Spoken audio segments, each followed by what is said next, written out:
Hello, good evening, नमस्ते। कैसे हो आप सब लोग? पढ़ाई कैसी चल रही है? वीडियोस कैसे लग रहा है? हमारा चैप्टर ऑलमोस्ट कंप्लीट होने वाला है।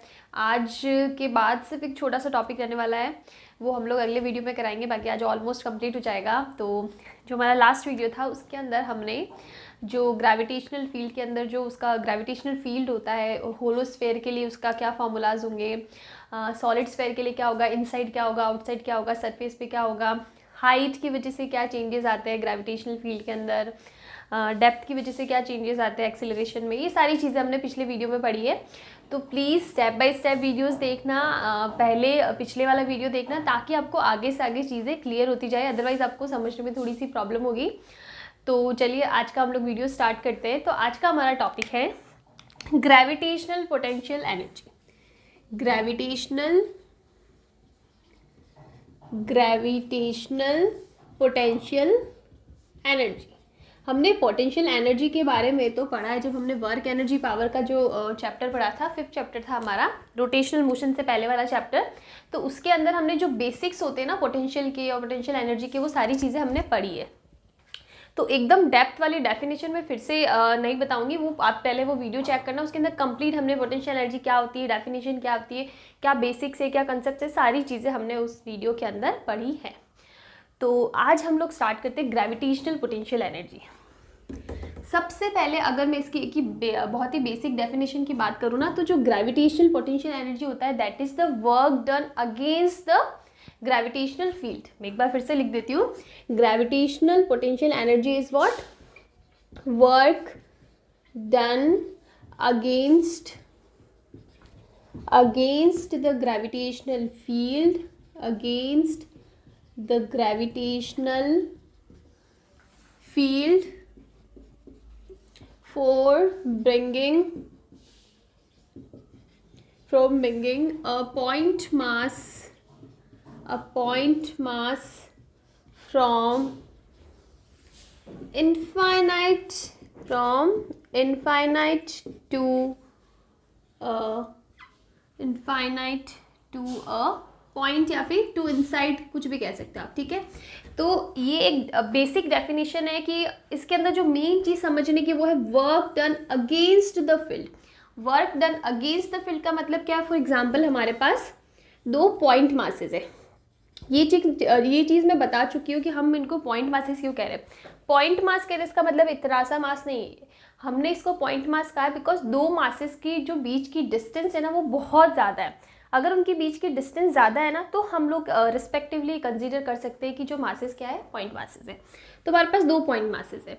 अब हम लोग मान लेते हैं कि इनके बीच की distance, for example let's say ये है m2, इनके बीच की डिस्टेंस है r1। अब हम लोग क्या कर रहे हैं, हम लोग इसको पुश कर रहे हैं इस डायरेक्शन में, हम लोग इसको r2 तक लेके जा रहे हैं। तो अब देखो, सबसे पहले अगर मैं बात करूं दोनों मास से, और हम लोग ग्रेविटेशन वाले चैप्टर की बात करें, तो हम लोग यहाँ कौन से फोर्स की बात करेंगे? ग्रेविटेशनल फोर्स की बात करेंगे। तो इन दोनों के बीच का फोर्स इस डायरेक्शन में लगेगा, फोर्स हमेशा अवे फ्रॉम द पॉइंट होता है। ये चीज़ हम लोग पढ़ सकते हैं। तो फोर्स हो गया ये, और डिस्प्लेसमेंट किस डायरेक्शन में हो रहा है? इस डायरेक्शन में, विच इज dx ले लो, या फिर हम लोग r की टर्म में ले रहे हैं ना, तो dr ले लेते हैं। तो यहाँ पे देखो, ये जो हमने वर्क किया है ना, वर्क का मतलब है डिस्प्लेसमेंट क्या है, कुछ हमने इसकी पोजीशन में चेंज किया है। पोजीशन में चेंज इस डायरेक्शन में हो रहा है, लेकिन फोर्स इस डायरेक्शन में लग रहा है।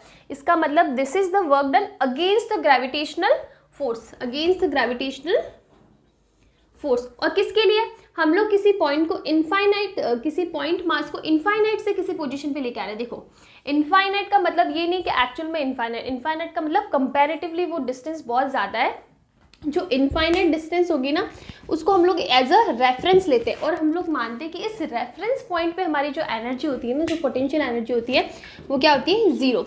It is not actually zero, लेकिन हम लोग इसको एज अ रेफरेंस पॉइंट लेते हैं कि इनफाइनाइट हमारा इन्फिनिटी वाला जो पॉइंट है वो हमारा रेफरेंस पॉइंट है, और वहाँ पे हमने कंसीडर कर दी कि पोटेंशियल एनर्जी क्या? ज़ीरो। फॉर बेटर कैलकुलेशन, तो कैलकुलेशन थोड़ा सा ईजी हो जाए, इसलिए हम लोग ये चीज़ एज्यूम करते हैं, ठीक है। चलो ठीक है। अब आप देखो, अगर मैं बात करूं कि यहाँ पे हमारा वर्क डन क्या होगा, तो that is work done is what? F.dr। ये होता है हमारे पास F.dr। तो यहाँ पे देखो, W इक्वल्स टू इंटीग्रेशन, ये डी डब्ल्यू होता है, हम लोग इंटीग्रेशन लगा देते हैं तो क्या हो जाएगा, एफ की वैल्यू, फोर्स कितना होता है gravitational force, G m1 m2 upon R square A ले रही हूँ मैं, लिमिट्स लगा दूंगी क्या, हम लोग इसको r1 से r2 लेके गए, लेकिन इन जनरल हमने बीच की डिस्टेंस ले ली आर स्क्वायर, किसी पोजीशन पे तो यहाँ के बीच की डिस्टेंस r होगी ना, आर स्क्वायर, और हमने ये ले लिया dr और लिमिट ले ली r1 से कहाँ लेके जा रहे हैं, r2 तक। तो ये चीज़ सबको क्लियर होनी चाहिए। ये बेसिक फॉर्मूला है हमारा W=FDR, ये हमने पढ़ चुके हैं वर्क एनर्जी पावर में, तो इसमें कोई प्रॉब्लम नहीं होनी चाहिए। चलो देखो अभी हम लोग आगे क्या करते हैं, इसको सॉल्व करते हैं। तो हमारे पास W क्या आएगा, जी m1 m2 तो कॉमन आ जाएगा, integration of r1 r2 1/r² dr, ये हो जाएगा। अब आप देखो यहाँ पे आप फिर से कैलकुलेट करो, और हमें पता है कि 1/r² का जब आप इंटीग्रेशन करोगे ना r की पावर -2 -2 + 1 -2 + 1 तो आएगा माइनस का 1/r, तो हम लोग लिख देंगे माइनस का 1/r, और ये किसके बराबर होगा, r1 से लेके r2 तक। अब यहाँ पे आप लिमिट लगाओ तो ये हो जाएगा। एक चीज़ और यहाँ पे रहती है कि हमने बोला अगेंस्ट का मतलब है यहाँ पे एक नेगेटिव साइन आना चाहिए, मैं लगाना भूल गई। यहाँ पे देखो हमने डेफिनेशन के अंदर भी लिखा है कि this is the work done against the gravitational force. Against मतलब दोनों की जो डायरेक्शन है वो अलग अलग है, हम लोग फोर्स अलग डायरेक्शन में लगा रहे हैं, डिस्प्लेसमेंट अलग डायरेक्शन में लगा रहे हैं, विच इज एक्जैक्टली ऑपोजिट। इसलिए हम लोग यहाँ पे क्या यूज़ करेंगे, एक नेगेटिव साइन यूज़ करेंगे। तो ये हमारा क्या हो जाएगा, जी m1 m2 हो जाएगा और 1/r हो जाएगा, माइनस माइनस प्लस हो जाएगा, पीछे बचेगा r1 एंड r2। आप पुट कर लो तो ये हो जाएगा m1 m2 1/r2 minus 1/r1, ये आ जाएगा हमारे पास क्या, वर्क डन। अब अगर हम लोग यहाँ पे हमारा रेफरेंस पॉइंट लेके चलते हैं ना कि इनफाइनाइट हमारा जो रेफरेंस पॉइंट है वहाँ से हम लोग किसी पोजीशन पे उसको लेके गए, इसका मतलब हमने जो r1 है ना हम लोग उसको क्या ले रहे हैं, हमारा रेफरेंस पॉइंट ले रहे हैं कि वहाँ से कहीं उसको लेके गए, तो r1 क्या हो जाएगा, late r1 is what, infinite, ये हमारा रेफरेंस है, ठीक है। एक्चुअल में ऐसा नहीं होता, लेकिन कैलकुलेशन के लिए हम लोग ये चीज़ यूज़ करते हैं। तो अगर हम लोग इसकी वैल्यू पुट करें तो क्या हो जाएगा, m1 m2 1/r2, और r2 को हम एक बार चलो r2 ही ले लो और 1/इनफाइनाइट हो जाएगा। अब आप इसको आगे कैलकुलेट करो तो देखो क्या आने वाला है, W=g m1 m2, जो इनफाइनाइट है ना 1/इनफाइनाइट की वैल्यू होती है 0, तो ये हो जाएगा 1/r2। ये तो फॉर्मूला हो गया अगर हम लोग पर्टिकुलर इस केस की बात करते हैं, ठीक है। लेकिन इन जनरल हम लोग क्या कर सकते हैं, इन जनरल हम लोग लिख सकते हैं जी m1 m2/r, कि हमने इन जनरल किसी यहाँ पे जैसे हमने क्या किया था कि r1 से r2 जा रहे हैं, ठीक है। इन जनरल हम लोग क्या कर सकते हैं, हमारा रेफरेंस पॉइंट इनफाइनाइट से किसी पॉइंट r की तरफ, तब हमारा रिजल्ट क्या हो जाएगा ये। और अगर आपको पर्टिकुलर r2 की टर्म में लेना है तो आप ऐसे कर सकते हो। तो ये तो हमने निकाला है वर्क डन, लेकिन हम लोग यहाँ पे क्या बात करें, ग्रेविटेशनल पोटेंशियल एनर्जी, हम लोग को पोटेंशियल एनर्जी चाहिए, वर्क डन नहीं चाहिए। तो यहाँ पे आपका रिवीजन भी होने वाला है कि आपको ये थ्योरम याद है या नहीं याद। जब हमने वर्क एनर्जी थ्योरम पढ़ी थी तो उसमें हमने पढ़ा था कि change in potential energy is what, negative of work done by internal conservative forces, ये हमने पढ़ा था ना, इंटरनल कंजर्वेटिव फोर्सेज। और हमें पता है कि जो ग्रेविटेशनल फोर्स है ना वो एक कंजर्वेटिव फोर्स है, हमने पढ़ा था। और यहाँ पे हम लोग सिर्फ ग्रेविटेशनल फोर्स की बात कर रहे हैं ना, तो हमारा क्या हो जाएगा, change in potential energy is negative of work done by gravitational force होगा। तो अब क्या है, चेंज इन पोटेंशियल एनर्जी का आप ऐसे ले लो, u इनफाइनाइट, सॉरी u किसी पॉइंट पे ले लो, कुछ भी ले लो, u r minus u infinite equals to negative of work done हो जाएगा।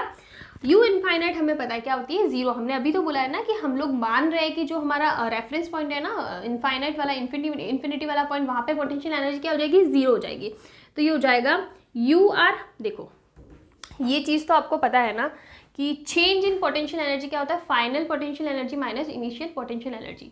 और हम लोग किसी पॉइंट रेफरेंस से लेके स्टार्ट करते हो, किसी दूसरे पॉइंट पे जाते हैं, तो ये हमारा फाइनल पॉइंट होगा, इनिशियल जहाँ से हमने स्टार्ट किया, रेफरेंस से स्टार्ट किया है, वो फाइनल पोटेंशियल एनर्जी हो जाएगा। तो मतलब final minus initial equals to change in work done by which force, gravitational force. तो ये u r हो जाएगा, या फिर इसको u ले लो और इसकी वैल्यू तो क्या हो जाएगी, 0 हो जाएगी। u इक्वल्स टू कितना आ जाएगा, minus of work done, minus ये हमने वर्क डन की वैल्यू ऑलरेडी निकाल चुके हैं, तो यहाँ बचेगा g m1 m2/r। This is our formula of potential energy. तो यहाँ से हमारा फॉर्मूला निकल रहा है किसका, gravitational potential. Why gravitational potential energy, because here we are doing work against the gravitational force. हम लोग ग्रेविटेशनल फोर्स के अगेंस्ट काम करें। इसी तरह से जब आप लोग क्लास 12th में जाओगे ना, तो वहाँ पे हम लोग इलेक्ट्रिक पोटेंशियल एनर्जी भी पढ़ेंगे। तो उसके अंदर क्या होगा, हम लोग इलेक्ट्रिक फील्ड है ना उसके अगेंस्ट काम करेंगे, इलेक्ट्रिक फोर्स के अगेंस्ट काम करेंगे, इसलिए वहाँ पे वो इलेक्ट्रिक पोटेंशियल एनर्जी हो जाएगी। But here we are working against gravitational field, gravitational force, that's why this is what, gravitational potential energy. और इसका फॉर्मूला क्या होता है, नेगेटिव। नेगेटिव बिकॉज हम लोग ने ये थ्योरम से नेगेटिव प्रूव कर दिया, negative of ji m1 m2 जो भी दो मासेस है जिनके बीच में लग रहा है अपॉन आर हो जाएगा। चलो ठीक है, अभी देखो ये तो हमारे पास फॉर्मूला आ गया, लेकिन ये जो फॉर्मूला आया ना, ये हमने टू पार्टिकल सिस्टम की बात करी, टू मासेस की बात करी, m1 m2 बीच की डिस्टेंस r है, तो हमारे पास पोटेंशियल एनर्जी क्या आ गई, माइनस का g m1 m2 upon r हो गया। चलो ठीक है, अब अगर मैं बात करूं थ्री पार्टिकल सिस्टम की, किसकी बात कर रही हूँ, थ्री पार्टिकल सिस्टम। तो थ्री पार्टिकल सिस्टम का मतलब हम लोग सबसे अच्छा एग्जांपल किसका ले सकते हैं, ट्रायंगल का ले सकते हैं, कि हमने ट्रायंगल ले लिया और तीनों जगह मासेस लगा रहे, सेम मास ले लेते हैं m m m, और इनके बीच की डिस्टेंस भी सेम ले लेते हैं r।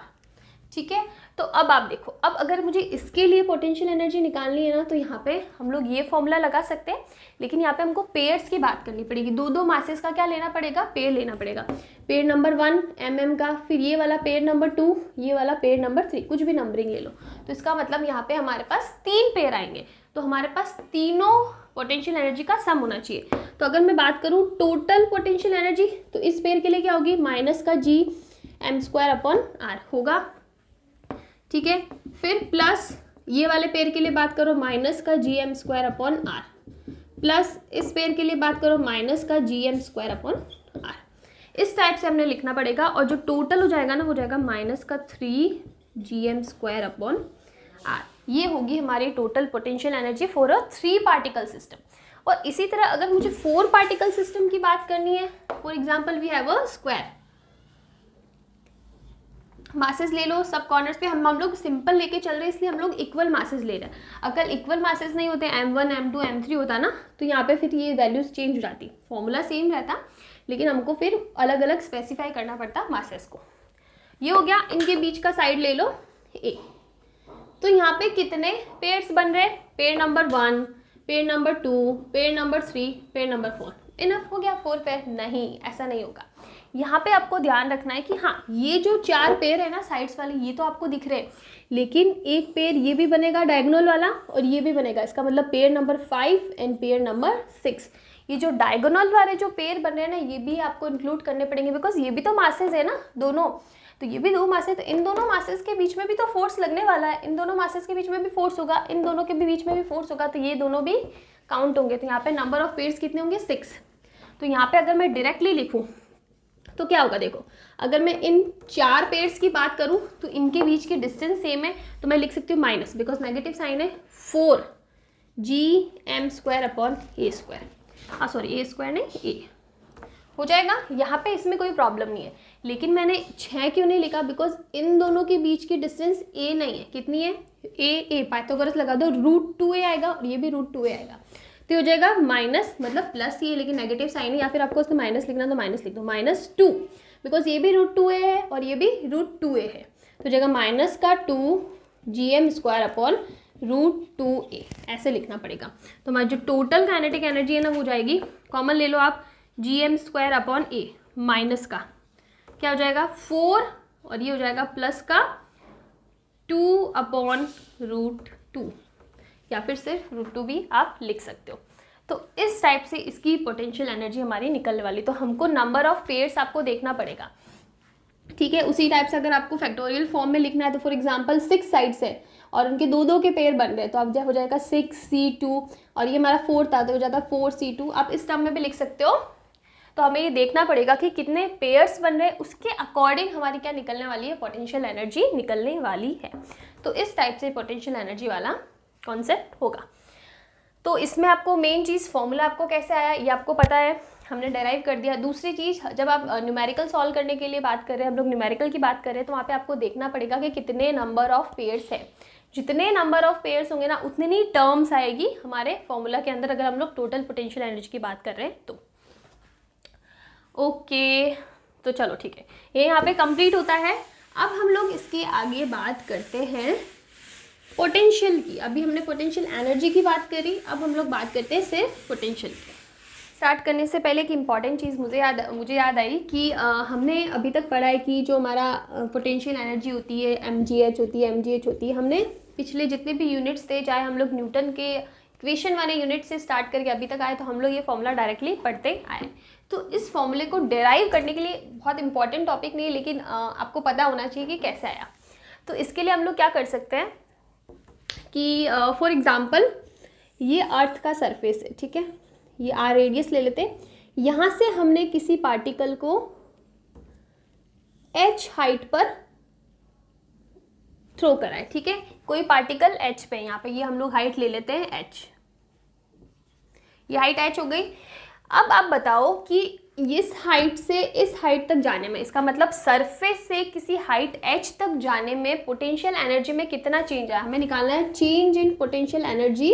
किसकी वजह से कि हमने किसी पार्टिकल को सरफेस से, ये अर्थ का सरफेस है, यहाँ से किसी h हाइट तक कोई पार्टिकल गया है, हमने उसको थ्रो करा है किसी भी तरीके से, यहाँ से वो इस h हाइट तक पहुँचा है, तो इस प्रोसेस में इसकी पोटेंशियल एनर्जी में कितना चेंज आया, यही तो हम लोग अभी तक पढ़ते हैं ना। यहाँ पे बस हमने रेफरेंस ले लिया है कि सरफेस से इस हाइट तक, ठीक है। वहाँ पे हम लोग क्या करते थे, ग्राउंड को, यहाँ पे हमने हमारा रेफरेंस सरफेस लिया ना अर्थ का, हम लोग क्या करते थे, ग्राउंड को सरफेस लेते थे कि यहाँ पे पोटेंशियल एनर्जी 0 है और हम लोग किसी हाइट तक जा रहे हैं। तो ये जो रेफरेंस है ना, वो अभी हमने क्या ले लिया, सरफेस ले लिया। ये चीज़ आपको समझ में आई?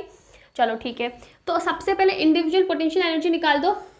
अगर मैं बात करूँ फाइनल पोटेंशियल एनर्जी की, फाइनल का मतलब जब ये इस h हाइट पे है, तो यहाँ पे इसकी पोटेंशियल एनर्जी क्या होगी,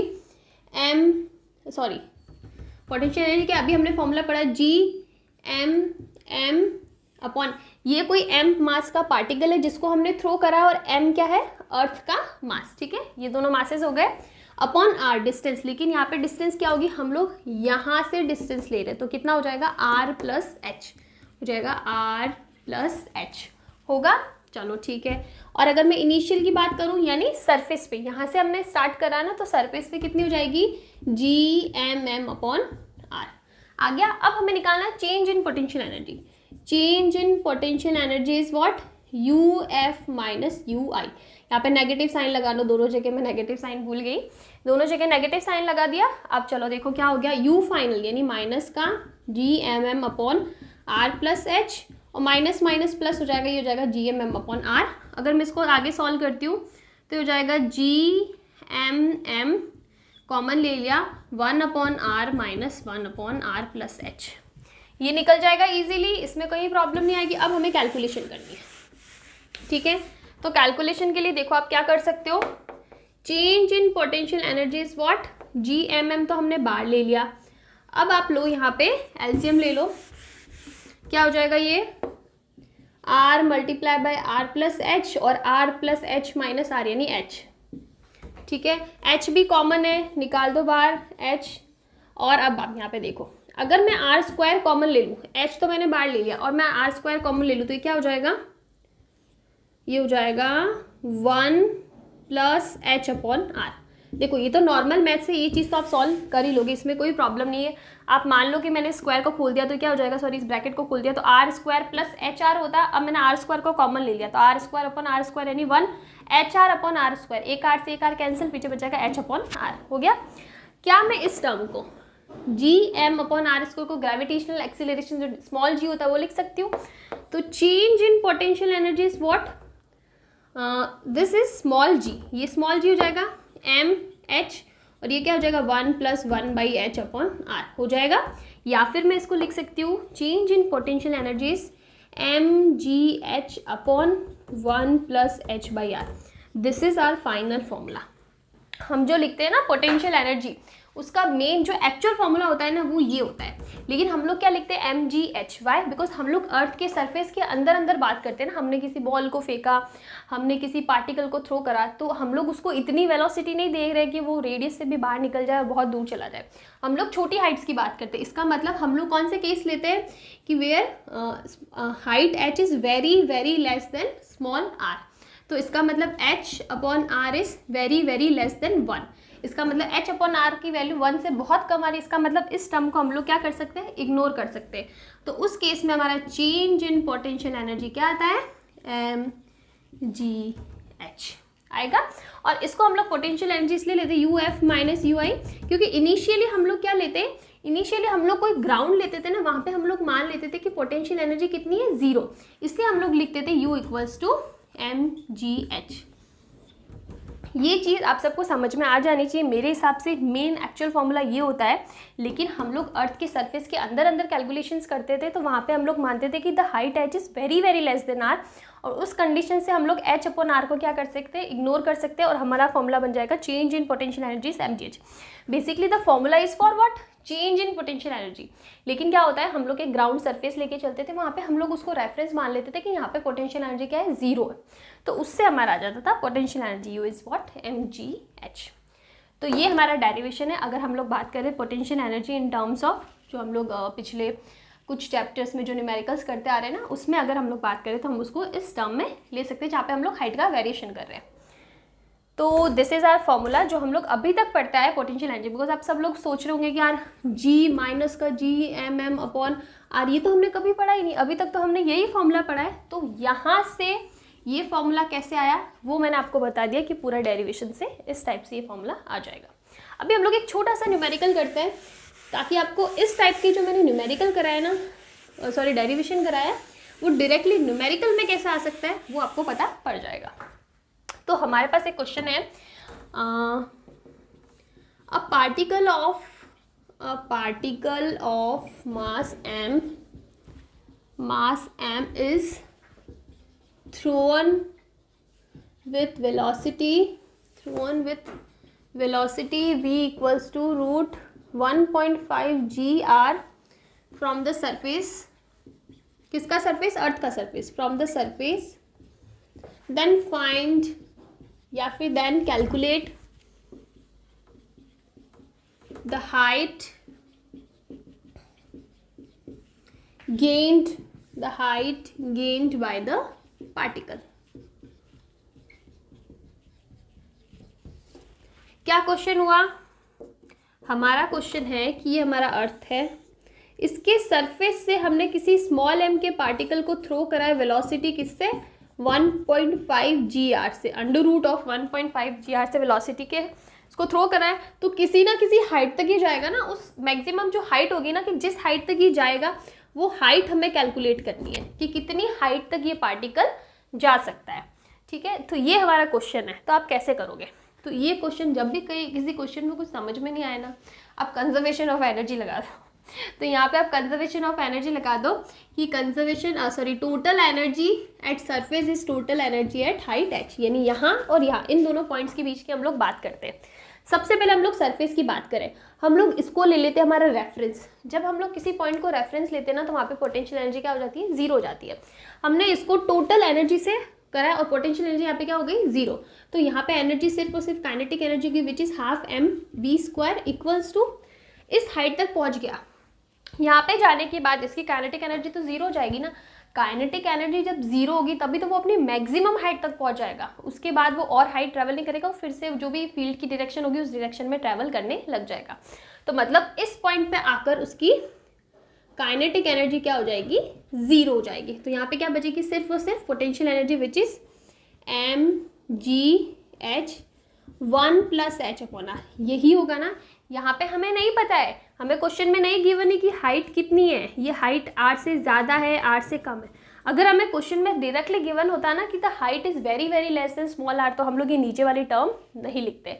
लेकिन हमें कुछ नहीं पता है कि ये हाइट कितनी होगी, तो हमें जो इसका मेन फॉर्मूला होता है वही रखना पड़ेगा। अब यहाँ पे देखो क्या हो जाएगा, m से m तो कैंसिल कर दो, तो हो जाएगा हाफ v²। वेलोसिटी गिवन है v² निकालना which is 1.5 gr equals to G H 1 plus H upon R. G से जी कैंसिल कर दो, ये बच जाएगा 1.5 upon 2 R equals to H upon 1 plus H upon R. Cross multiply कर दे, ठीक है, क्रॉस मल्टीप्लाई कर देते तो हो जाएगा 2h equals to 1.5 R plus 1.5 R into H upon R. R से आर कैंसिल हो जाएगा, तुम्हारे पास बचेगा 2h equals to 1.5 R plus 1.5 H. इसको यहाँ पे ट्रांसफ़र कर लो तो ये हो जाएगा 0.5h इक्वल्स टू 1.5 आर। यानी ये हो जाएगा, थोड़ा सा हम लोग ये क्लियर करते हैं तो हमारे पास आ जाएगा h/2। मैं 0.5h को h/2 लिख सकती हूँ। h/2 इक्वल्स टू 1.5 को क्या लिख सकती हूँ 3/2r। 2 से 2 कैंसिल और h हमारा आ जाएगा किसके बराबर 3r के बराबर। ये हमारा क्वेश्चन है, मतलब जो हाइट आ रही है ना वो r की टर्म में आ रही है, ठीक है। और अगर हमें यहाँ पे r की वैल्यू गिवन है क्वेश्चन में तो हम लोग इसकी पूरी की पूरी कैलकुलेशन भी निकाल सकते हैं। मतलब वैसे r की वैल्यू तो अगर हम लोग बात करें अर्थ के लिए तो फिक्स होती है विच इज़ 6400 किलोमीटर, लेकिन हमको r की टर्म में, देखो आपको ऑप्शन चेक करना है, r की टर्म में है तो आप लोग ऐसे लिख सकते हो, और अगर आपको मल्टीपल में दे रखा है तो आप वैसे कर सकते हो। तो इस टाइप से आपको ये क्वेश्चन करना है, और इस टाइप के क्वेश्चन ही आते हैं, कंजर्वेशन ऑफ एनर्जी से रिलेटेड ही क्वेश्चन आपको ज़्यादातर देखने को मिलेंगे। ओके, अभी हम लोग हमारा नेक्स्ट टॉपिक स्टार्ट करते हैं विच इज़ पोटेंशियल।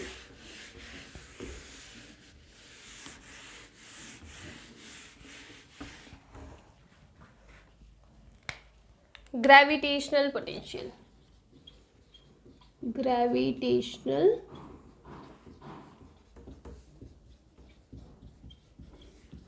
पोटेंशियल क्या होता है? ग्रेविटेशनल पोटेंशियल सिंपल सा है। अब हमने ग्रेविटेशनल पोटेंशियल एनर्जी पढ़ ली ना, तो ग्रेविटेशनल पोटेंशियल में कुछ प्रॉब्लम नहीं आने वाली। Gravitational potential energy per unit mass is the gravitational potential, which is gravitational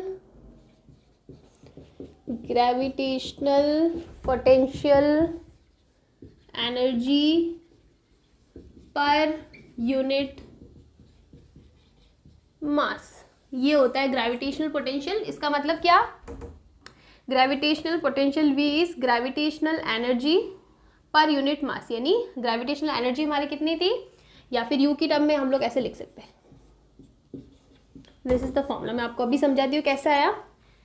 gravitational potential, this is gravitational potential, और हमें पता है कि ग्रेविटेशनल जो एनर्जी है ना वो क्या है, negative of work done, negative of work done. तो हमने लिख दिया नेगेटिव ऑफ, दिस इज क्या, ग्रेविटेशनल पोटेंशियल एनर्जी, GPE लिख देती हूँ। Gravitational potential energy negative of work done के बराबर होती है पर यूनिट मास, यानी हम लोग को जो पॉइंट मास की बात करें उससे डिवाइड करना है m0 से, और ये हमारे पास आ जाएगा ग्रेविटेशनल पोटेंशियल। ये होता है हमारे पास फॉर्मूला। आपको सिंप्लीफाई करना आप कर सकते हो। Gravitational potential is what, negative of work done कितना हो जाएगा, m0 अपॉन r और डिवाइडेड बाय m0। m0 से m0 कैंसिल हो गया और हमारे पास आ जाएगा माइनस का gm अपॉन r। ये है हमारे पास ग्रेविटेशनल पोटेंशियल, ये फॉर्मूला है। सबसे इंपॉर्टेंट चीज़ है, it is a scalar quantity.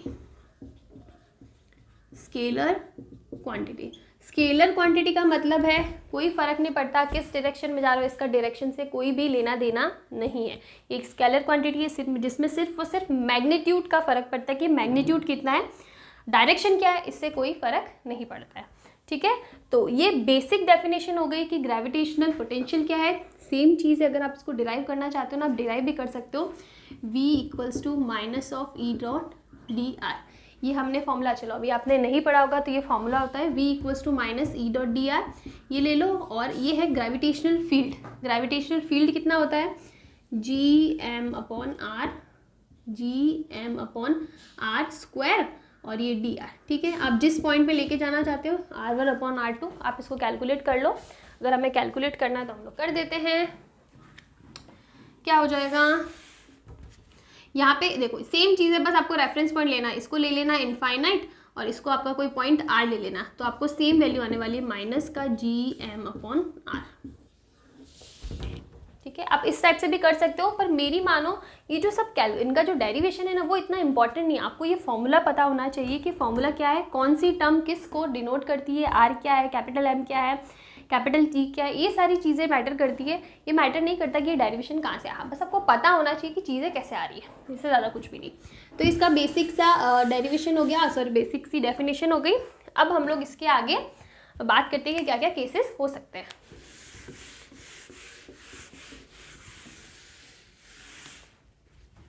तो ग्रेविटेशनल पोटेंशियल जैसे हमने थ्रू 2 सिस्टम 3 सिस्टम एनर्जी के केस में बात करी थी, वैसे इसमें भी बात कर लेते हैं। फॉर एग्जांपल हमारे पास 2 मासेस है एम एम, सेम ले लेते हैं, या फिर m1 m2 लेना है तो वैसे ले लेना, m1 m2 ले लेते हैं, चलो ठीक है। और हमको यहाँ पे सेंटर पे पॉइंट ए पे यहाँ पे हमको पोटेंशियल निकालना कितना होगा। टोटल डिस्टेंस आ रहा है, सेंटर है तो इसको r/2 लिख सकते हैं। सेंटर पे निकालना है तो क्या होगा, देखो इसकी वजह से कितना होगा, v1 ले लेते हैं तो जाएगा gm1 माइनस का r/2, v2 निकालूँ सेम आएगा -gm2 r/2।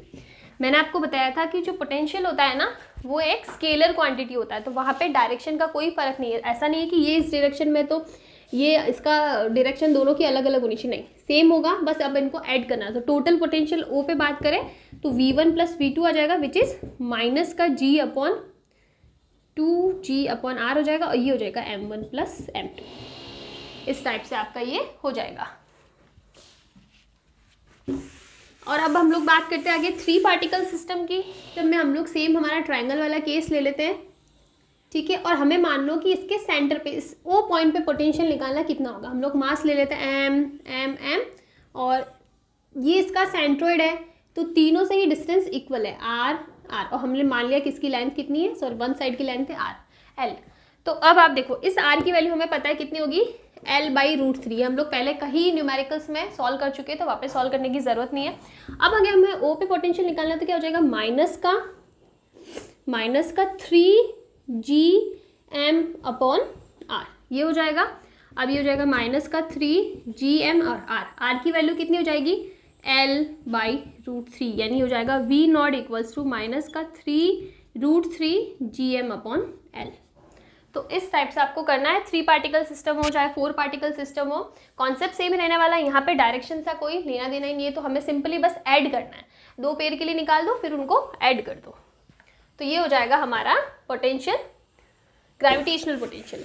अब हम लोग आगे एक इम्पॉर्टेंट जो 2 केसेस हमने पोटेंशियल फील्ड में पढ़ा था ना, तो उसमें भी हमने लिए थे कि होलो स्फीयर के केस में क्या होगा और सॉलिड स्फीयर के केस के अंदर क्या होगा। तो सेम हम लोग वही लेने वाले हैं।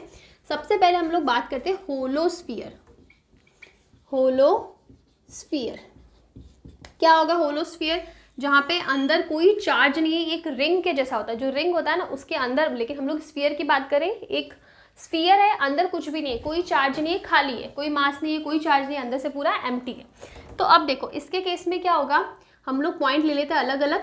हम लोग एक पॉइंट लेते हैं कि जो इसके आउटसाइड पॉइंट R है, एक ले लेते हैं इसके सरफेस पे, this is A, this is B, और एक कोई इनसाइड पॉइंट ले लो C, और एक ले लो सेंटर T।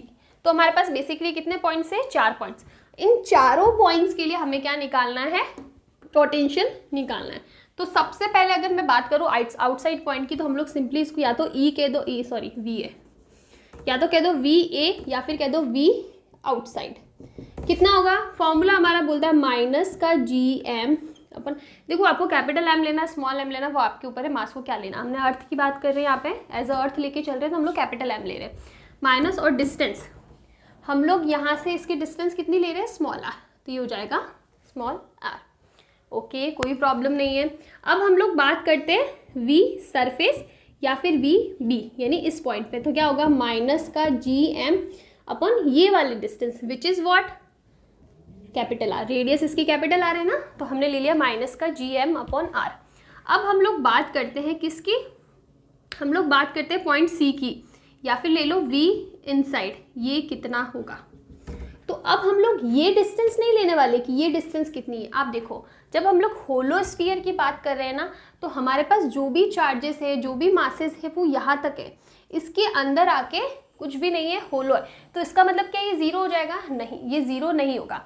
बिकॉज क्या होता है, यहाँ से आप कहीं से भी आए हो, चाहे यहाँ से आए हो, चाहे इनफाइनाइट से इस पॉइंट तक आए हो ना, यहाँ तक आते आते इसका पोटेंशियल चेंज होगा, बिकॉज इसका इलेक्ट्रिक फील्ड भी क्या हो रहा है, चेंज हो रहा है। ठीक है, और हमें पता है कि V इज़ -E.dr, हम लोग लिखते हैं, अभी हमने पढ़ा था।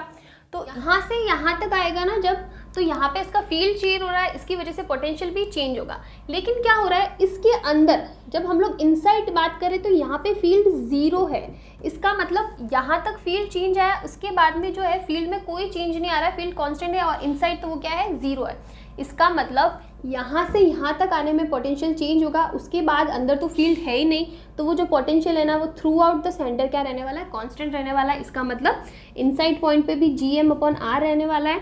और अगर मैं बात करूँ सेंटर पे VO या फिर V सेंटर ले लो, तो यहाँ पे भी क्या होने वाला है -GM/R। सेंटर पे 0 नहीं रहेगा, यहाँ तक चेंज होगा, अंदर वो कांस्टेंट, चाहे कहीं पे किसी भी पॉइंट की बात करो, चाहे सेंटर बात करो, चाहे किसी और पॉइंट की बात करो, इसकी वैल्यू क्या रहने वाली है, सेम रहने वाली है। तो ये तो हो गया हमारे क्या वैल्यूज़। अब जैसे हमने फील्ड वाले केस में क्या पढ़ा था, हमने पढ़ा था ग्राफ की, इसको जो चारों के चारों फॉर्मूलाज है ना, इसको ग्राफिकल रिप्रेजेंटेशन में लेना हो, ग्राफ के थ्रू इसको रिप्रेजेंट करना हो, तो हम लोग कैसे करेंगे, वही सेम चीज़ हम लोग यहाँ करने वाले। लेकिन यहाँ पे एक इम्पॉर्टेंट चीज़ है, हम लोग नेगेटिव क्वाड्रेंट लेने वाले। द रीज़न इज बिकॉज हमारे पोटेंशियल की वैल्यू क्या है, नेगेटिव है। ठीक है, तो आप देखो ये तो हो गया हमारी क्या डिस्टेंस r, और ये हो जाएगा हमारा पोटेंशियल v। तो यहाँ पे क्या होने वाला है, अगर मैं बात करूँ, ये जो O है ना, ये हमारा सेंटर है, और सेंटर पे हमारे पास क्या वैल्यू 0 है। नहीं, अगर वैल्यू 0 होती ना तो मैं यहाँ से स्टार्ट करती, लेकिन वैल्यू 0 नहीं है, सेंटर पे हमारे पास कुछ वैल्यू है विच इज़ GM/R, और सरफेस तक जाते जाते वैल्यू क्या रहने वाली है, सेम रहने वाली है। तो मैं मान लेती हूँ ये है इनसाइड पॉइंट, ठीक है, और ये है R = R यहाँ पे। तो यहाँ तक ये जो वैल्यू है ना वो क्या रहने वाली है, सेम रहने वाली है। और ये वैल्यू कितनी होगी, ये जो वैल्यू है यहाँ पे कितनी, -GM/R। ये चीज़ आपको समझ में आई। सेंटर से लेके सरफेस तक पोटेंशियल की वैल्यू क्या रहने वाली है, सेम रहने वाली है। पोटेंशियल की वैल्यू में कोई भी चेंज नहीं आएगा, और फिक्स्ड वैल्यू कितनी, -GM/R। उसके बाद में जो पॉइंट है, आउटसाइड वाला पॉइंट आएगा ना, where R is greater than R, वहाँ पे इसकी वैल्यू क्या होने वाली है, कैपिटल R में इसकी वैल्यू कम होने वाली है। तो ये क्या हो जाएगी, कम होते होते क्या हो जाएगी, 0 हो जाएगी। तो इस टाइप का ग्राफ आपके पास आएगा। यहाँ पे स्पेस कम था, वरना आप इसको और अच्छे से लिख सकते हो। यहाँ पे आके कहीं इनफाइनाइट पे किसी पॉइंट पे 0 हो जाएगी, बिकॉज हमने बोला है कि हमने हमारा रेफरेंस पॉइंट लिया क्या, इन्फिनिटी, और इन्फिनिटी पे चाहे पोटेंशियल हो चाहे पोटेंशियल एनर्जी क्या होने वाली है, 0 रहने वाली है। तो कहीं किसी पॉइंट पे जाके वो क्या हो जाएगा, 0। तो इस टाइप से ये हमारा ग्राफ रिप्रेजेंट करता है। एक सेकेंड, मैं पानी भी लेती हूँ।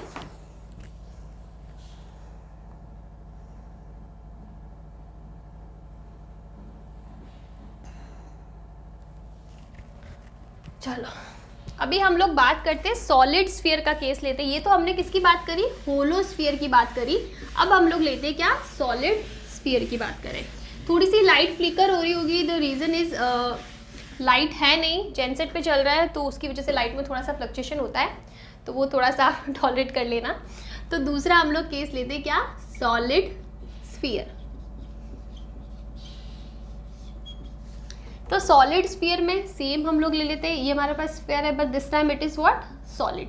और यहाँ पे भी हमारे पास क्या होने वाले हैं, 4 केसेस होने वाले हैं, outside point, surface point, inside point and centre point. ठीक है, चलो अब हम लोग अगर बात करें ई आउटसाइड, तो वो सेम रहने वाला है -GM/R, because this distance is R।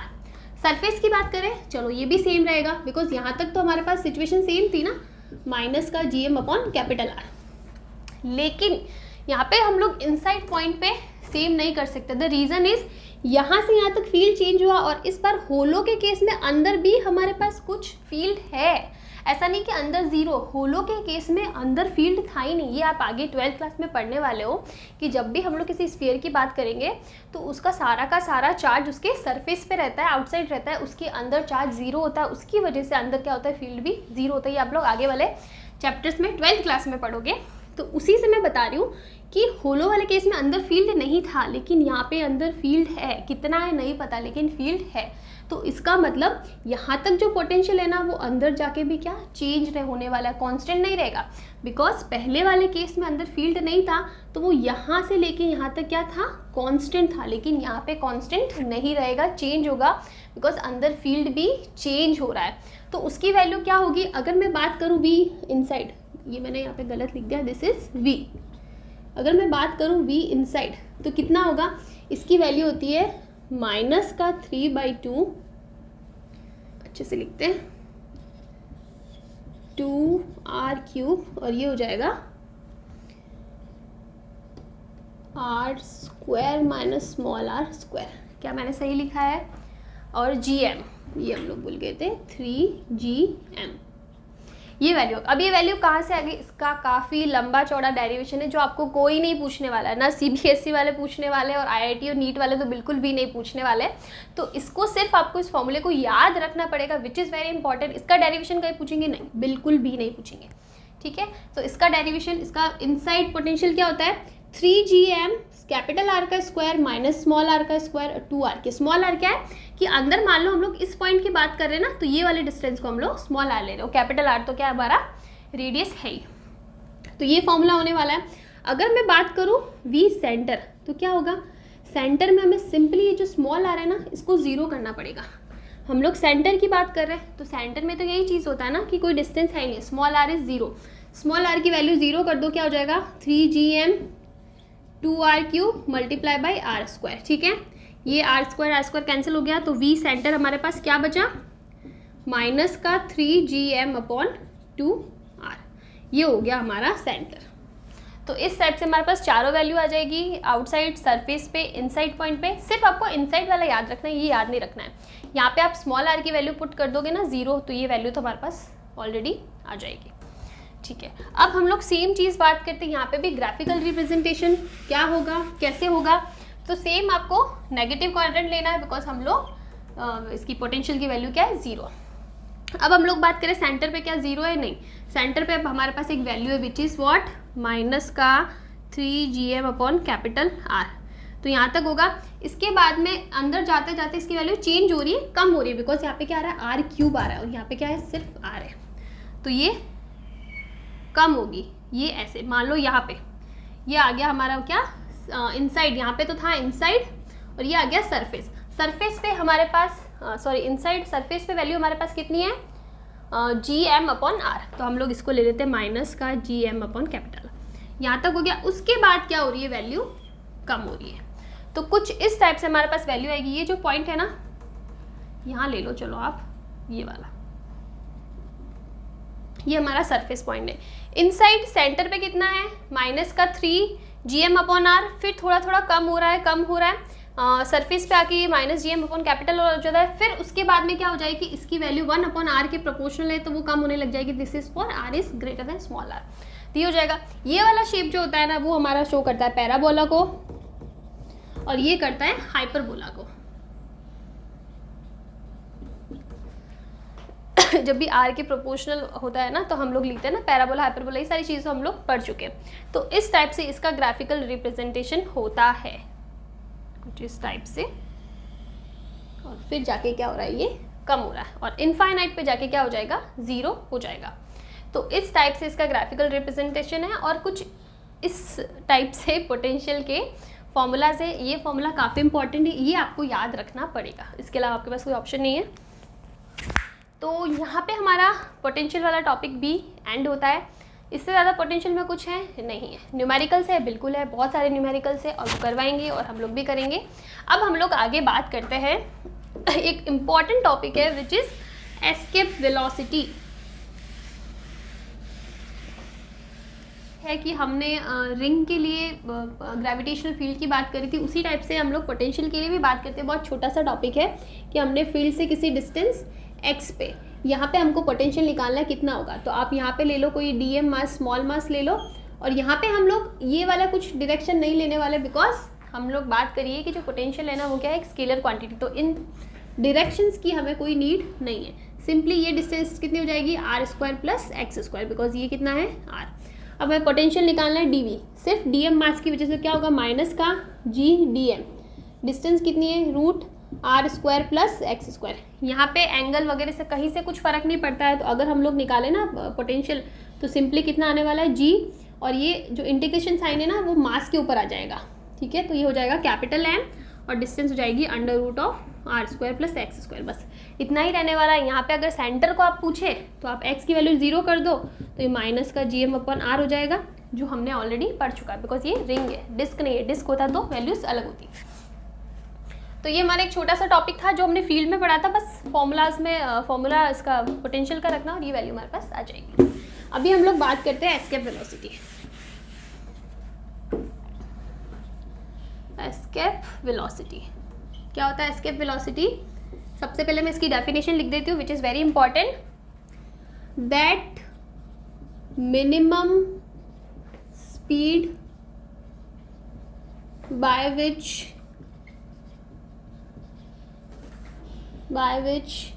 the particle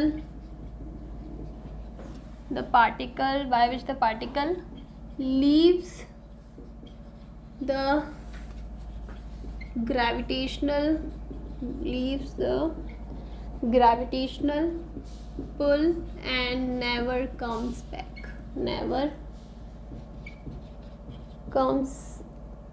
back या फिर नेवर रिटर्न्स। क्या मतलब हुआ कि ऐसी स्पीड, वो भी मिनिमम स्पीड, ऐसी मिनिमम स्पीड जिससे अगर किसी पार्टिकल को अर्थ की सरफेस से फेंका जाए ना तो वो अर्थ के ग्रेविटेशनल पुल से बाहर चला जाएगा और वो दोबारा रिटर्न होके नहीं आएगा। देखो इन जनरल क्या होता है, आपने कोई भी बॉल, कोई भी पार्टिकल, कोई भी पत्थर को ऊपर की साइड फेंका तो वो कुछ डिस्टेंस ट्रैवल करके वापस आपके हाथ में आ जाता, बिकॉज आपने उसको बहुत ज़्यादा वेलोसिटी नहीं दी है।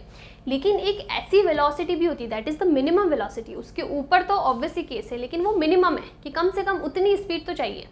उस मिनिमम स्पीड से अगर आप किसी पार्टिकल को फेंको कि वो अर्थ के ग्रेविटेशनल फील्ड को, पुल को ही क्रॉस कर जाए, अर्थ के ग्रेविटेशनल पुल से बाहर निकल जाए, उसके बाद में उसके ऊपर ग्रेविटेशनल फील्ड लग ही नहीं रहा है, तो वो रिटर्न क्यों आएगा?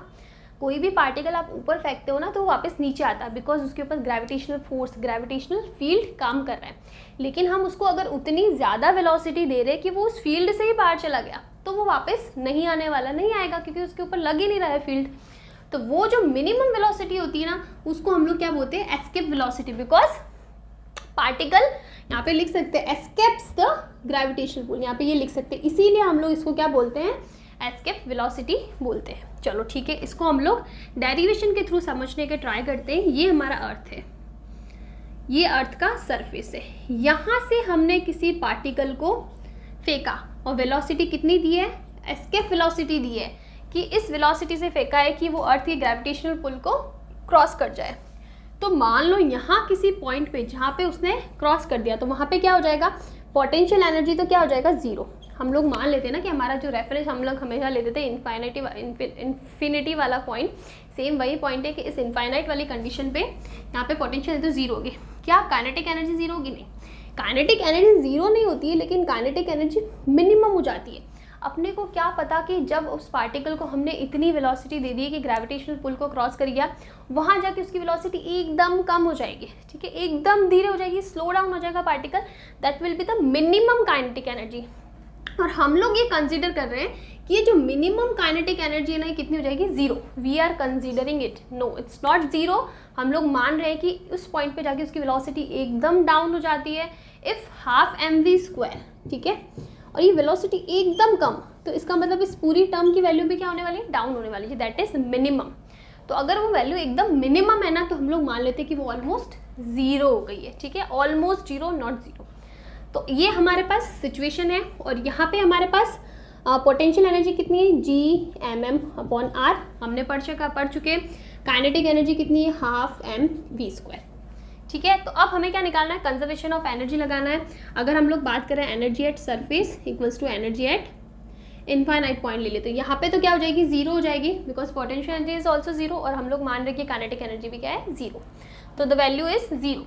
ई सरफेस कितना है? -Gm/r प्लस का half mv² equals to zero. आगे हमारे पास ये वैल्यू, बस इतना ही तो काम था। इसके बाद में किसी चीज़ की कोई ज़रूरत नहीं है, कैलकुलेशन कर लो।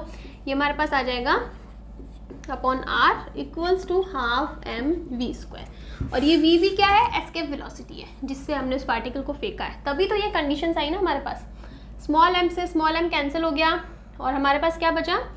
ve² इक्वल्स टू 2Gm/r, और we can write velocity is √of 2Gm/r। इसको और एक और टर्म में लिख सकते हैं विच इज़ 2gr। कुछ भी नहीं है, आपको सिंपल सा r से मल्टीप्लाई कर दो और r से डिवाइड कर लो, तो Gm/r² तो क्या हो जाएगा? स्मॉल g, और आ जाएगा मल्टीपल में स्मॉल। तो दोनों टर्म में लिख सकते हो, कैपिटल G की टर्म में भी लिख सकते हो और स्मॉल g की टर्म में भी लिख सकते हो। सबसे इंपॉर्टेंट चीज़ हम लोग, चलो एक और टर्म लेते हैं। अगर हम लोग लेते हैं ना, इसको हम लोग क्लियर कर देते हैं एक बार। ये चीज़ आपको समझ में आ गई। दोनों फॉर्मूलाज है हमारे पास।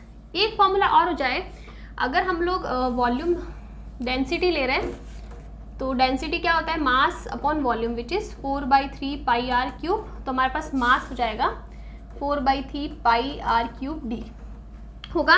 तो इस फॉर्मूले को हम लोग ट्रांसफर करेंगे तो क्या हो जाएगा, √2g, और m की जगह लिख दो आप 4/3 pi R cube D upon R. तो हमारे पास एक फॉर्मूला आने वाला है क्या, r से r तो कैंसिल हो जाएगा, 8/3g pi R square D, ये वैल्यू आ जाएगी। ये हमारा formula number 3। So basically we have 3 formulas, ठीक है। ये चीज़ मैंने आपको किस लिए लिखी है, बिकॉज आपको न्यूमेरिकल में इसी टाइप से कंफ्यूज करके ही क्वेश्चन पूछेंगे। हमारे पास 3 फॉर्मूले हैं, आपको कैसे पता है कि आपको कौन सा फॉर्मूला यूज़ करना है। देखो हमारे पास 3 फॉर्मूलाज आ गए। अब हमें ये पता होना चाहिए कि हमें कौन सा फॉर्मूला यूज़ करना है। हमें कैसे पता पड़ेगा, सबसे पहली चीज़, अगर क्वेश्चन में पूछा है if mass is constant, mass constant है, तो मास कांस्टेंट है, कैपिटल जी तो कांस्टेंट ही होता है, तो उस केस में escape velocity is proportional to what, 1/√r होगा इस फॉर्मूले से। ये सारा कांस्टेंट तो सिर्फ r के इन्वर्सली प्रोपोर्शनल होगा। चलो ठीक है।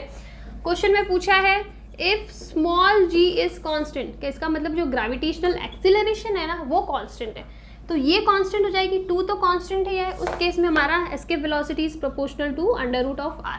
डिफरेंस समझना है आपको। तीसरा केस है if density is constant, if d is constant, तब क्या होगा, d कांस्टेंट, g पाई, ये सारे टर्म तो कांस्टेंट ही है, तो इसका मतलब escape velocity is proportional to what, √r², इसका मतलब r के प्रोपोर्शनल है, यही होगा। तो हमारे पास 3 बहुत ही इंपॉर्टेंट रिलेशन आते हैं इन तीनों फॉर्मूले से, and these are very very important. आपको एस्केप वेलोसिटी पे क्वेश्चन आता है ना, तो आपको सिंपल नहीं पूछ लेंगे, g दे दिया, m दे दिया, r दे दिया, निकाल दो किसकी प्रोपोर्शनल है।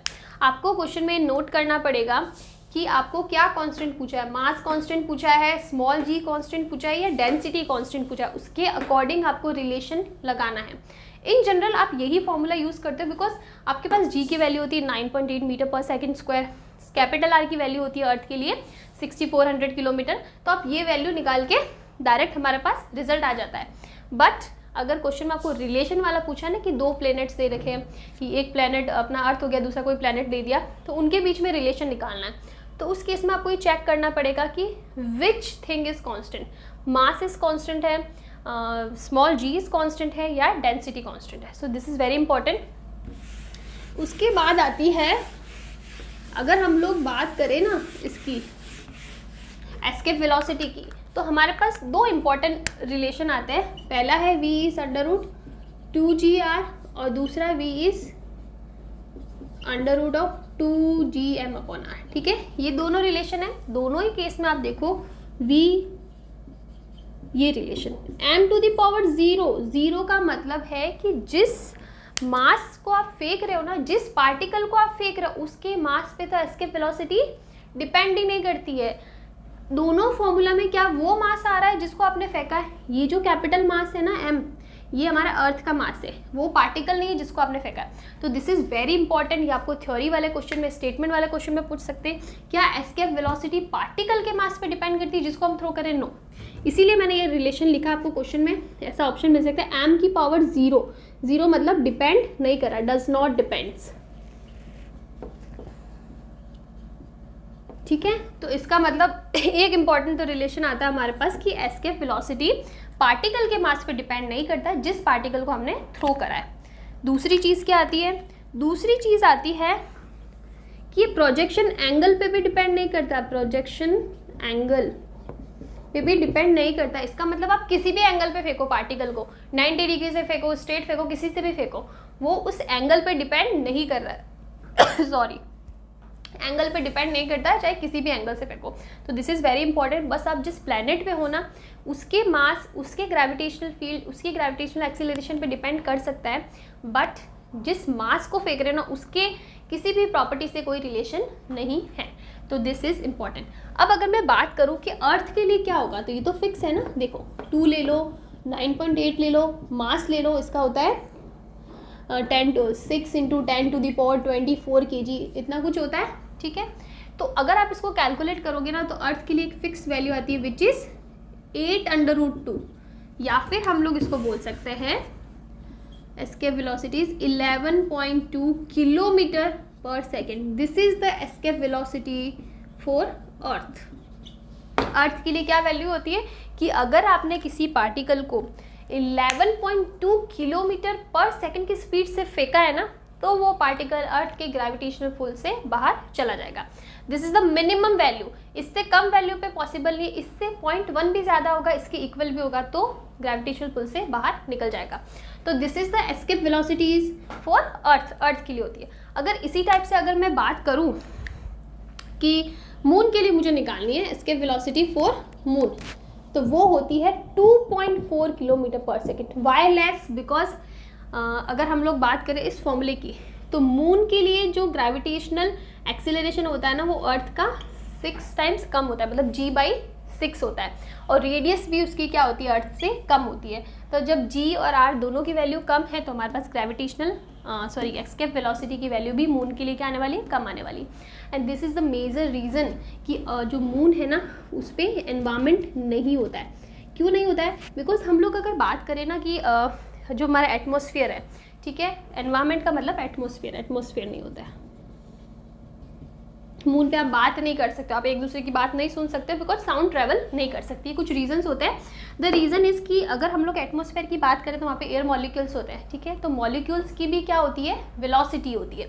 वो वेलोसिटी जो होती है ना उसको अपन बोलते हैं एवरेज वेलोसिटी, जो आप आगे जब आप काइनेटिक थ्योरी ऑफ गैसेस पढ़ोगे ना क्लास 12 में तो पढ़ोगे, उसका फॉर्मूला होता है 8RT/πm, इसका फॉर्मूला होता है। या फिर आपको रूट मीन स्क्वायर वैल्यू लेनी है ना, VRMS √3 kT ले लो πm, ठीक है। तो ये कुछ वैल्यूज़ होती है। तो मून के केस में क्या होता है ना कि ये जो RMS वैल्यू या V एवरेज वैल्यू होती है ना, ये भी किससे ज़्यादा होती है, इसकी एस्केप वेलोसिटी से ज़्यादा है। तो इसका मतलब अगर पार्टिकल के जो गैस मॉलिक्यूल्स है, गैस पार्टिकल्स है, एयर जो पार्टिकल्स है, एयर मॉलिक्यूल्स है, अगर उनकी वेलोसिटी भी एस्केप वेलोसिटी से ज़्यादा है तो वो तो कुछ एटमॉस्फेयर क्रिएट ही नहीं कर पाएगा ना, सब उसके पुल से बाहर जा रहे हैं। This is the major reason कि जो मून है उस पर एटमॉस्फेयर नहीं होता है। चलो ठीक है, ये तो कुछ बेसिक चीज़ें हो गई। अब हम लोग एस्केप वेलोसिटी पे एक न्यूमेरिकल कर देते हैं विच इज़ वेरी इंपॉर्टेंट।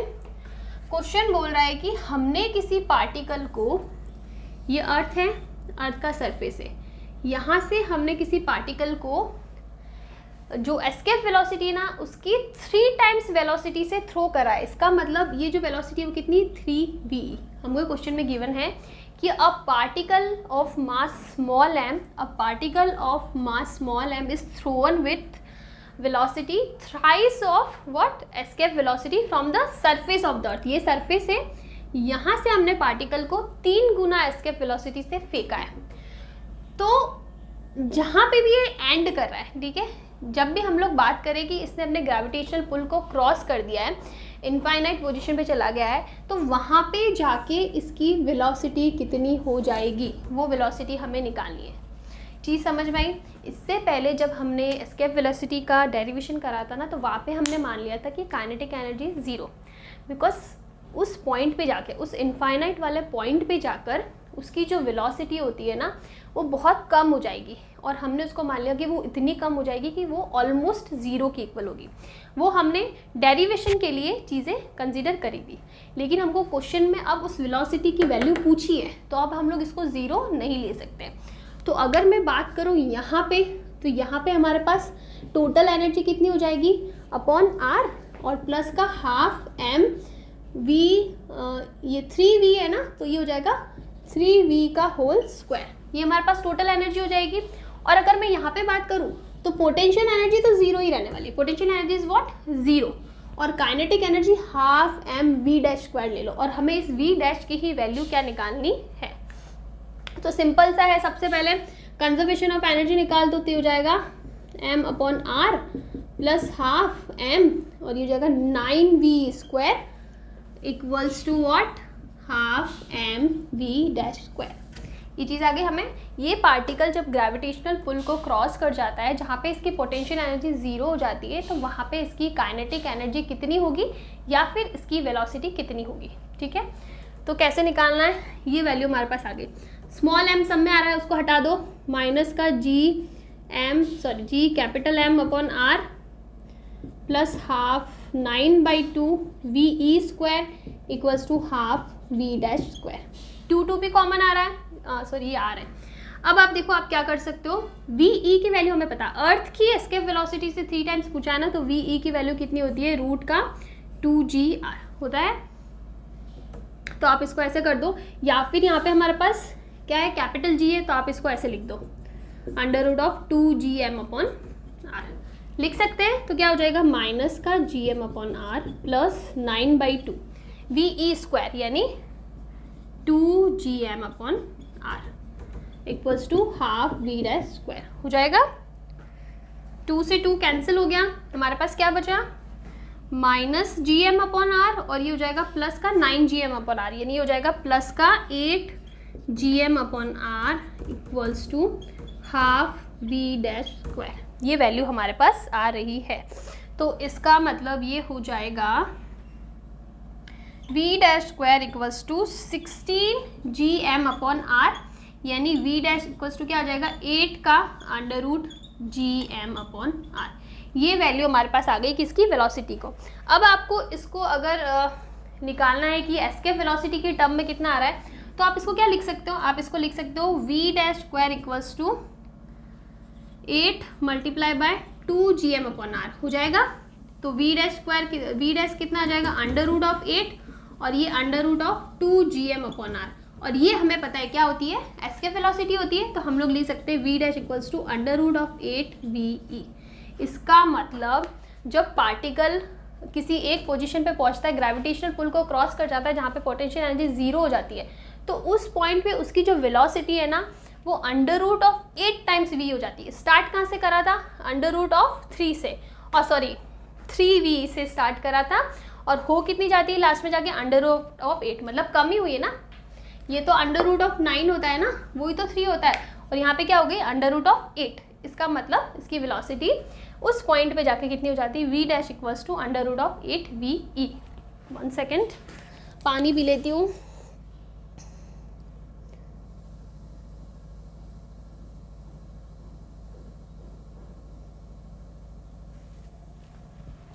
ठीक है, तो ये हो गया हमारा डेरिवेशन। तो इस टाइप से आपको एस्केप वेलोसिटी के ऊपर भी क्वेश्चन पूछ सकते हैं, और मैक्सिमम क्वेश्चन इसी कॉन्सेप्ट पे आएंगे जहाँ पे आपको क्या अप्लाई करना है, कंजर्वेशन ऑफ एनर्जी अप्लाई करना है, कंजर्वेशन ऑफ मैकेनिकल एनर्जी यानी टोटल एनर्जी। तो आज मैंने जितना भी पढ़ाया उसमें अगर कोई कन्फ्यूज़न रहता है तो प्लीज़ मुझे बताना, कमेंट्स में बताना कि यहाँ पे इस पॉइंट पे देखो, मैं हमेशा वेट करती हूँ कि आप लोगों में से कभी तो कोई बोले कि अरे इस पॉइंट पे प्रॉब्लम आई, तो लेकिन कोई नहीं बोलता है। देखो इसमें ऐसा कुछ भी नहीं है कि ये चीज़ मुझे समझ में नहीं, अगर मैं अच्छा नहीं पढ़ा रही हूँ, मेरा पढ़ाने का तरीका आपको नहीं अच्छा लगा, तो वो चीज़ भी आप बताओ, ऑनेस्टली बताओ, अच्छे तरीके से बताओ। ऐसा नहीं कि आप गाली गलौज करने लग जाओ, नहीं। मैं चाहे कितने ही कम टाइम से पढ़ा रही हूँ, ज़्यादा सालों से पढ़ा रही हूँ, वैसे मैं बहुत ज़्यादा सालों से पढ़ा रही हूँ, और मैं कॉलेज में पढ़ाती थी। अभी मैंने नीट IIT के अकॉर्डिंग जो वीडियोस है वो प्लान करी हूँ, बाकी मैं कॉलेज में पढ़ाया करती थी BSc के स्टूडेंट्स को। सो डोंट वरी, ऐसा मत सोचो कि अरे मैं बहुत ही न्यू हूँ इस फील्ड में, ऐसा नहीं है। तो अगर मुझसे भी कोई गलती होती है तो डू लेट मी नो, मुझे बताओ, ऑनेस्टली बताओ, अच्छे से बताओ कि मैम, दीदी, कुछ भी बोलो कि इसकी जगह मुझे ये चीज़ समझ में नहीं है, तो प्लीज़ आप ये अच्छे से क्लियर कर सकते हैं नेक्स्ट वीडियो में या किसी भी तरीके से। तो मैं डेफिनेटली वो चीज़ ट्राई करूँगी कि हाँ, अगर ये नहीं समझ में आए तो मैं इसको कैसे और अच्छे तरीके से एक्सप्लेन कर सकती हूँ। तो that is up to me, बस आपको मुझे बताना है कि ये चीज़ मुझे नहीं समझ में आई, यहाँ पर मुझे कन्फ्यूज़न है, ठीक है। तो यहाँ पे हमारा वीडियो कंप्लीट हो जाता है, काफ़ी हमने टॉपिक्स कवर कर दिया आज। अब हम लोग हमारा जो नेक्स्ट वीडियो होगा उसके अंदर केपलर के जो लॉज है, उसकी जो थ्योरी है, उस पर कुछ न्यूमेरिकल्स है, उनके बारे में बात करेंगे। तो तब तक के लिए आज का वीडियो कंप्लीट करते हैं, और नेक्स्ट वीडियो के अंदर नेक्स्ट टॉपिक की बात करेंगे। तब तक के लिए थैंक यू।